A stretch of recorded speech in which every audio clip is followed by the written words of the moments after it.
Айбарым. 8-ші тамыры, 8-ші әрсін оқушысы Кебей Сангойны. Қазақ болғын, басында бақытты қазақ болғын. Рухани жаңғырумен дамып жатқан армысың айдың атап жұртың. Мәңгілігінде мақсат айқын жаралған, ертеңісі тәуекел жеп аралған. Сайфулланың Айбарыстай ұлымын, тоңыраттай тек тұрдан нәр алған. Жүректен жырма жармап тұласағын, азулы ақындардың руласымын. Ұлылар жорды өткен тұрандала, Түркістан өлкесінің тумасымын. Жасасам да жас кезден жоба шағын, келер күнге кемелгі жолашағын. Журналист көп болғанға пайда келер, нұрлы төмен елімнің болашағын.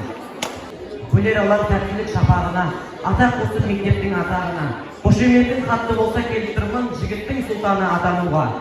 Әрине әр адамда белес бөлек, ойламас қандастарым егесті деп. Тәттілік жолдас болсын жандарыңа, шапалақпен жіберіңдер жеңістіне. Мына ерекше айтарым менің Айбарыс. Мынау нағыз заманның талабына сай келешектегі мынау Нартай Ералбай кім еді? Оралбай ме? Біздің Аралбай, Нартай Аралбайдың тоны елестеттім. Сойып, кесіп сөйлегенде керемет келешекте сен баланы мынау жоғарғы жақтағы мықты журналистердің қатарынан көреміз деп сенемін. Осы баланы көмек көрсеткен ата-анамен сынып жетекші алғысымызды айтамыз. Өте зерттеу жұмыстарын жақсы жүргізген.